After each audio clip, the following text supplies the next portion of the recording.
Pioneros, hoy dedicado al doctor Peca Soriano. Y con él hablábamos recién de cómo zafó de esa presión familiar de hacerse cargo de cosas que eran de este primer fabricante de electrodomésticos cordobeses.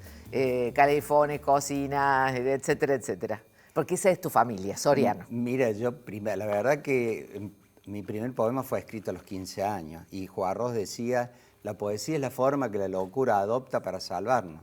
Vos cuando tenés esa cuestión de que la poesía, si vos decías Juarros, si no sale, algo se rompe dentro de uno. Entonces vos poeta no es la palabra escrita, poeta es una manera de ser y de estar en el mundo.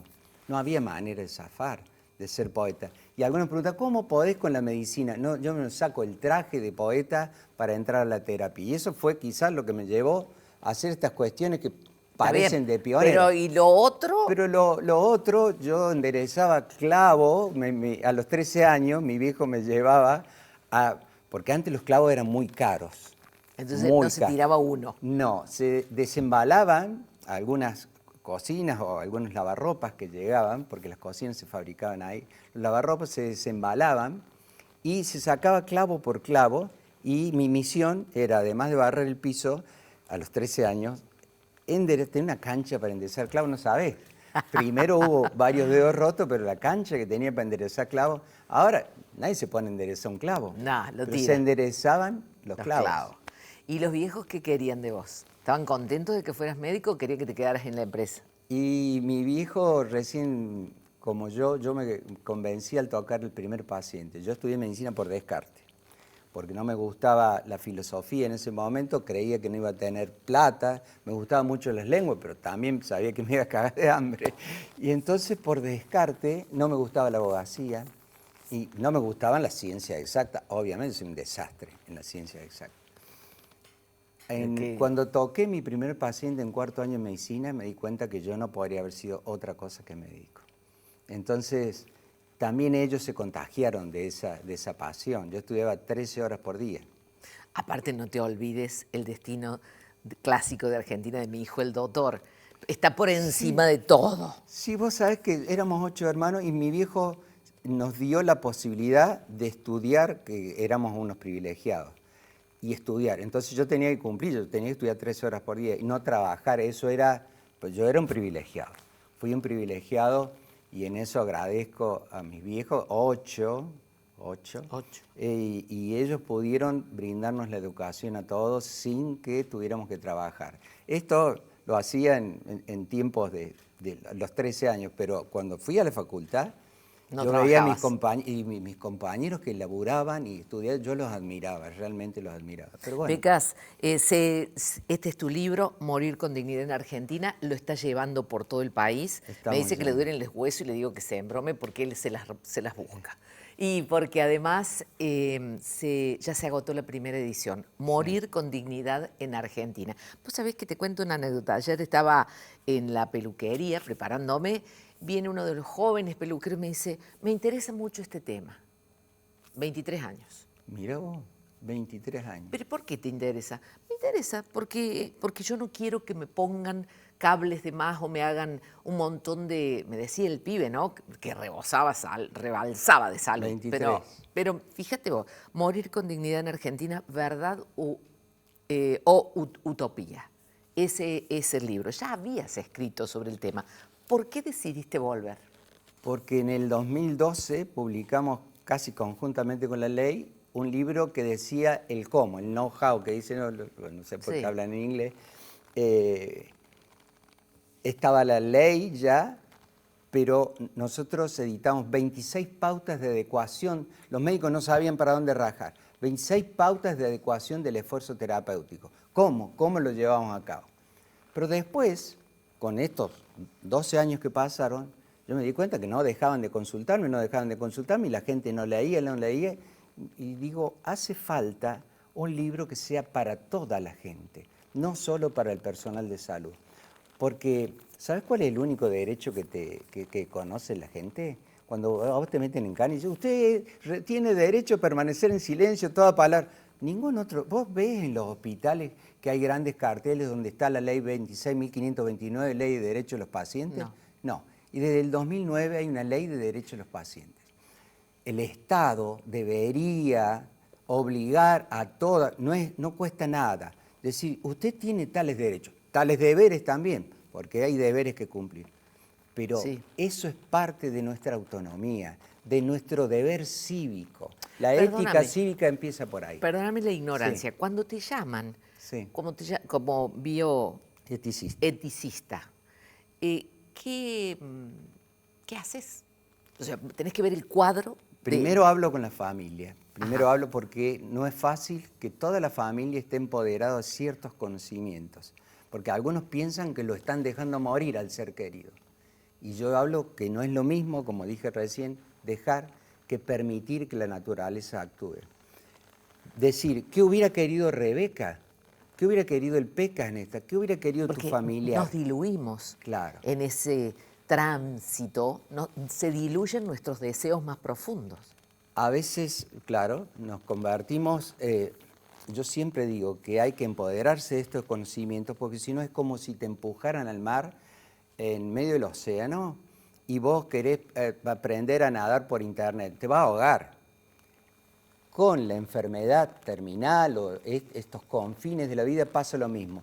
Si nosotros cuando estamos vulnerados por la enfermedad, cuando estamos agobiados, cuando estamos tristes, cuando estamos infirmos, es muy difícil que tomemos una decisión prudencial. Aristóteles decía de la prudencia, prudencia es tomar la decisión más justa en situaciones de incertidumbre. ¿Cómo hacemos cuando estamos tan vulnerados? Y la familia no puede a veces tomarla. Entonces, por esto que vos decís, se hacen bandos, unos piensan una exacto. cosa, otros piensan otra cosa. Entonces vos serías como un mediador. Yo trato de empoderarlos de conocimiento y dejarlos que la decisión, sin manipular, tratando de persuadir, brindándoles los conocimientos para que ellos decidan. A veces duran 5 horas las consultas, Rebe. Y después, Y ¿cómo después lo transmitís a los médicos? Bueno, la transmisión los médicos a veces tenés que chapar. Mira, yo soy miembro de la comisión de vida. Primero voy como el Pecas. A mí en ECO me decían linchera, porque no me he visto siempre tan elegantemente como vos. Yo me he visto, o como estoy vestido hoy, me he visto por ahí con vaqueros, zapatillas, y por ahí, viste que el médico necesita estar de... Entonces por ahí Como te una trata... investidura. Y entonces en algún momento te obligan a sacar la chapa y mira, yo soy miembro de la Comisión de Bioética y esto, y esto, y esto, y esto es la ley. Vamos a como hablar te distinto, digo. ahora nos sentemos de igual a igual. Claro. Y ahí te empiezan a tratar distinto. Porque el médico a veces se sube a una plataforma que no le corresponde. Entonces ahí hablamos, ahora cuando hablemos de igual a igual, ahora intercambiemos saberes. Cuando intercambiemos saberes, habitualmente los médicos reaccionan bien. Porque uno no les va con los tapones de punta, sino que va a tratar de socializar conocimientos.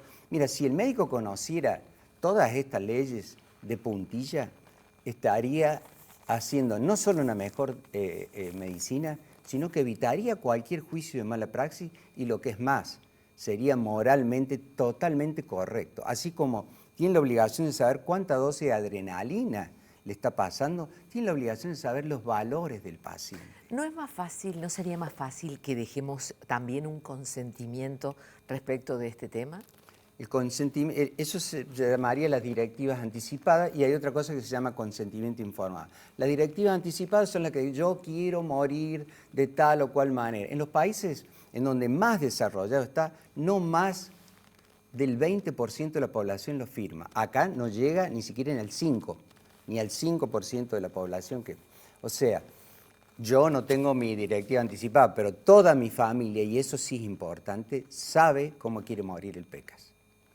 Empoderar a la familia. Es bien difícil eso, porque en un momento dado era también difícil hablar de la donación de órganos. ¿Te acordás toda la campaña que tuvimos que hacer para decir, bueno, hasta que llegó el momento de ponerlo en el DNI y de que las elecciones fueran también un buen momento para definir ese tema? Pero hubo que hacer mucha campaña. Y Nadie quería hablar. esta ley última que vos sos donante presunta. Y ahora, si vos no decís que yo no quiero ser, no puede como antes. Antes la familia decía, no, Rebeca está muerta. Perdóname que te ponga agua muerta No me cerebral. mates a mí, escúchame. Pero te doy 7 vidas. Dame 7 vidas. La familia ya no se puede negar. Antes se podía negar con esta nueva ley. Vos y yo somos donantes presuntos. ¿A dónde tendemos entonces? ¿Qué tendría esta nueva norma, esta nueva ley? Hay 3, pero supongamos, ¿qué tendría que tener superador de la que ya existe? Los superadores es lo siguiente, como el caso de Alfonso. Alfonso era un chico con ELA que no podía, solamente podía mover sus pestañas, estaba alimentado por... que lo contás acá en el libro. Claro. Entonces, hay momentos en los que no hay nada que retirar, no hay nada que suspender. Sin embargo, el paciente está sufriendo de un dolor irreversible, insoportable, incurable, con grave sufrimiento, ya sea físico o psíquico. Entonces, después de pasar por un médico de cabecera, por un médico de consulta y por una transdisciplina, una conserjería que está formada por paliativistas, terapistas, psiquiatras, de donde saben que no es una depresión aguda, ahí se autoriza o no se autoriza la finalización intencional de la vida, o sea, la eutanasia. O sea, es muy segura. En los países en donde está legalizado, la mayoría de los pedidos se rechaza. Se rechaza. Claro. Por lo tanto, hay situaciones que la ley de muerte digna, que ha sido bienvenida por todos, conocida por pocos, no entra. Por eso hace falta ampliar derechos. Y toda ley, Rebeca, que amplíe derechos y no hiera a un tercero, está bienvenida. Porque nadie te va a obligar a vos a eutanasia, ni a mí. Es así. Bueno, nadie. Hablando de otro tema, todos traen un elemento. ¿Qué trajiste vos? Acá traemos... Este se llama Agus. Agus es el mono preferido de mi hija y yo desde la separación he vivido con mi hija, pero a veces se va la desgraciada, con Julia. La Julia que ahora está de viaje y hasta hace 3 meses vivió conmigo. Y este era el muñequito preferido de ella con el cual ella se dormía. Entonces cuando ella no está, el muñequito está conmigo, entonces es un muñequito amado. Ahí está. Con mi hijo Joaquín me agarraba la orejita acá para dormirse, pero no puedo traer la frase y la orejita. No se puede. Bueno, hablando de familia, te voy a hacer un regalo que es bien de familia. Vélez presenta este momento en nuestro programa. Vélez, la empresa de Córdoba que siempre te acompaña a la hora del desayuno o de cocinar. Vélez, somos familia. Y en la familia se desayuna, se toma tecito, cafecito, y por eso esta es la taza de los pioneros, querido Pecas. Bueno, muchísimas gracias. Para vos. Para vos y para don Vélez. Claro, y que te acompañe, en tus recorridas. Uy, qué bonita. Muy qué linda. Bonita, qué bonita. De todo el país, ¿dónde ha sido el lugar donde mejor te recibieron y donde más refractarios fueron al libro? Yo creía que en Mendoza iban a ser más refractarios porque es una ciudad más o menos como Córdoba, conservadora, sin embargo no. No. En Misiones me han recibido bien porque viví 6 años, entonces dicté varias conferencias. Te conocían. Y ¿sabés lo importante en todos lados donde vamos? La Rioja, en Catamarca, que vos decís son conservadores, no. Hemos ido y hemos dado charla, la charla no dura más de media hora y el debate dura 1 hora y media, Rebe. 1 hora y media. Y hay gente llorando, pues yo muestro un caso real ahí y lo muestro filmado con permiso de los familiares. No muestro una peli, muestro casos reales. Y como decía un proverbio chino, una cosa es hablar de la muerte y otra cosa es morirse. Gracias, Pecas. Gracias, Rebe. Gracias por haber venido. Gracias. Muchas gracias. Pecas Soriano, el pionero de hoy. Nos encontramos el domingo que viene, si Dios quiere, a las 7 de la tarde en Canal 10. Gracias.